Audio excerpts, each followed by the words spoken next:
Hindi ka bibitawan saan man mapunta, biyahe nating dalawa.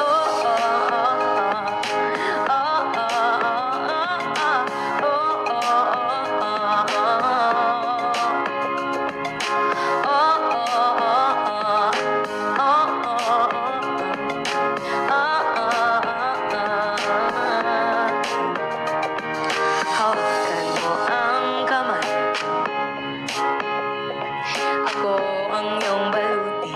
Sa lahat ng kasakitan mo,